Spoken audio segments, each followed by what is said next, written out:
मित्रों, महाभारत की सबसे रोमांचक और रहस्यमयी घटनाओं में से एक उस दिन घटित हुई थी जब दुर्योधन ने भगवान श्री कृष्ण को ही बंदी बनाने की ठान ली। सोचिए जरा, वही कृष्ण जो संपूर्ण सृष्टि के कर्ता धर्ता हैं, जो ब्रह्मांड के हर कण में व्याप्त हैं, उन्हें एक मनुष्य अपनी सत्ता और साम्राज्य के अहंकार में बांधने की योजना बनाता है। यह घटना उतनी ही चौंकाने वाली है जितनी गहन रहस्यमयी। कहानी की शुरुआत होती है महाभारत युद्ध से पहले के उस दौर से जब पांडव और कौरव के बीच का तनाव चरम सीमा पर था। युद्ध से बचने की अंतिम कोशिश के रूप में पांडवों ने श्री कृष्ण को शांतिदूत बनाकर हस्तिनापुर भेजा। उनका उद्देश्य साफ था, बिना युद्ध के ही न्याय मिल जाए। श्री कृष्ण शांति का संदेश लेकर कौरव सभा में पहुंचे और दुर्योधन से कहा कि यदि तुम पूरी धरती पांडवों को नहीं देना चाहते तो कम से कम 5 गांव ही उन्हें दे दो। लेकिन मित्रों, दुर्योधन के कानों पर जूं तक नहीं रेंगी। उसका घमंड इतना अधिक था कि वह कह उठा, मैं पांडवों को सुई की नोक जितनी भूमि भी नहीं दूंगा। सोचिए, कितनी जिद और कितना अहंकार था उस व्यक्ति के भीतर। और यहीं से उसके मन में एक और चाल आई, यदि कृष्ण शांति दूत बनकर आए हैं तो क्यों न इन्हें ही कैद कर लिया जाए। सभा में बैठे हुए सब लोग इस बात से हैरान थे।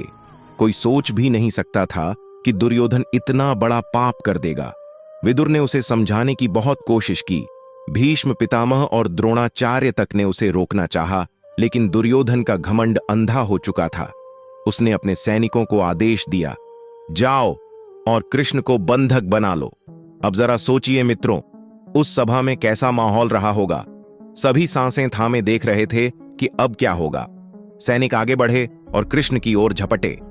तभी वह घटना घटी जिसने पूरी सभा को हिलाकर रख दिया।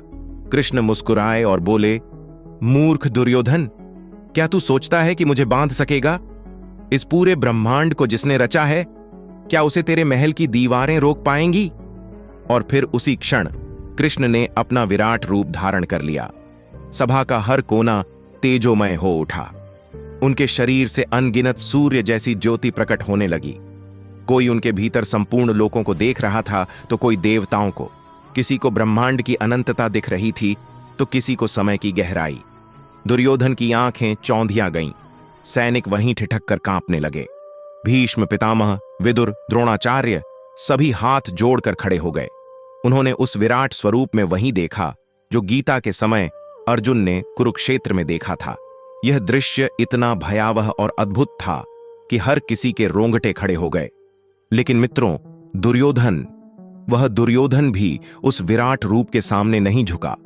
उसका घमंड इतना प्रबल था कि वह कह बैठा, यह सब तो मोहजाल है, माया है, मैं इसे नहीं मानता। और यही उसके विनाश की जड़ बनी। भगवान ने सभा से निकलते समय केवल इतना कहा, अब यह निश्चित हो गया है कि युद्ध टाला नहीं जा सकता। तुम्हारा अहंकार ही तुम्हें और तुम्हारे वंश को विनाश की ओर ले जाएगा। मित्रों, यह घटना केवल एक प्रसंग नहीं है, बल्कि हमें यह सिखाती है कि कोई भी सत्ता, कोई भी साम्राज्य, कोई भी ताकत भगवान की सत्ता के आगे कुछ नहीं है। दुर्योधन ने कृष्ण को बांधने की सोची थी, लेकिन बांधा कौन गया? वही जो अपने ही अहंकार और मोह के जाल में बंध गया और अंततः सर्वनाश की ओर चला गया।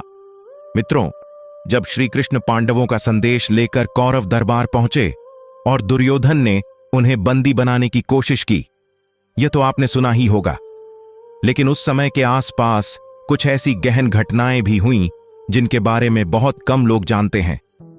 ये घटनाएं केवल राजनीति या युद्ध की तैयारी तक सीमित नहीं थीं, बल्कि पूरे ब्रह्मांडीय संतुलन से जुड़ी हुई थीं। कौरव दरबार में जब श्री कृष्ण ने शांति का संदेश दिया और दुर्योधन ने घमंड में आकर कहा, हे माधव, अगर आप पांडवों का साथ छोड़ दें तो मैं आपको द्वारिका से भी बड़ा राज्य दे दूंगा। तब श्री कृष्ण ने मुस्कुराकर उत्तर दिया था, दुर्योधन, तुम्हारी इस सत्ता से मुझे कोई मोह नहीं, मैं तो केवल धर्म के साथ खड़ा हूं। लेकिन दुर्योधन अपनी अकड़ में इतना अंधा हो चुका था कि उसने तुरंत अपने सैनिकों को इशारा किया कि कृष्ण को बांध लो। जैसे ही सैनिक आगे बढ़े, दरबार के कुछ महात्मा और अर्षे जो वहां उपस्थित थे, उन्होंने मन ही मन प्रार्थना की, प्रभो, अब आप ही अपनी लीला दिखाइए। और उसी क्षण जो हुआ उसका वर्णन सुनकर भी आज रोंगटे खड़े हो जाते हैं। श्री कृष्ण ने अपने विराट स्वरूप का दर्शन कराया, इतना विशाल रूप कि दुर्योधन की आंखें चौंधियां गईं। लेकिन यहां एक कम जानी जाने वाली घटना भी घटित हुई। जब श्री कृष्ण ने विराट रूप दिखाया, उस समय उनके भीतर से केवल तेज ही नहीं बल्कि समस्त युगों का दर्शन हो रहा था। वहां बैठे भीष्म और द्रोण ने उस स्वरूप में केवल एक महाशक्ति ही नहीं देखी बल्कि कलयुग की झलक भी देखी थी। कहते हैं कि भीष्म ने उसी क्षण समझ लिया था कि धर्म और अधर्म का यह युद्ध केवल भूमि का नहीं है बल्कि युग परिवर्तन का संकेत है। इतिहास बताता है कि उस विराट स्वरूप के दौरान कई देवता भी अदृश्य रूप से उपस्थित हुए। इंद्र, वरुण, अग्नि, सबने उस दिव्य प्रकाश के माध्यम से दरबार का साक्षात्कार किया। और यहीं पर एक रहस्यमयी घटना घटी। दुर्योधन और उसके साथी अंधे नहीं हुए, वे स्पष्ट रूप से सब देख रहे थे, परंतु उनके हृदय पर अज्ञान का पर्दा इस कदर पड़ा हुआ था कि वे समझ ही न सके। यह भी कहा जाता है कि विराट रूप दिखाने से पहले श्री कृष्ण ने केवल एक क्षण के लिए अपने नाभि से उत्पन्न ब्रह्मांड मंडल को प्रकट किया, जिसमें द्रौपदी की पुकार, अर्जुन का गांडीव उठाना और भीम का गर्जन सब भविष्य की तरह सामने आया। लेकिन इन झलकियों को केवल वही देख पा रहे थे जो साधक हृदय से निर्मल थे, जैसे विदुर, संजय और भीष्म। और मित्रों, यहां एक कम जानी जाने वाली बात यह भी है कि दुर्योधन की माता महारानी गांधारी उस समय महल के अंदर ध्यान मग्न थीं। जब विराट रूप प्रकट हुआ तो कहते हैं कि उन्होंने भीतर से उसकी दिव्य आभा का अनुभव किया और तुरंत जान गईं कि उनके पुत्र का विनाश निश्चित है। परंतु ममता के कारण वे भी कुछ नहीं कर सकीं। यानी जिस क्षण दुर्योधन ने कृष्ण को कैद करने की कोशिश की, उसी क्षण से उसके विनाश की गिनती शुरू हो चुकी थी। यह केवल एक असफल प्रयास नहीं था, बल्कि धरा पर धर्म के महायुद्ध की शुरुआत का सबसे गहरा संकेत था। तो दोस्तों, क्या कहना है आपका इस बारे में? आखिर क्या रहा होगा महाविनाशक महाभारत युद्ध का मुख्य कारण? कमेंट बॉक्स में लिखे। साथ ही इस वीडियो को एक लाइक करके चैनल को भी सब्सक्राइब करें। तब तक के लिए हर हर महादेव।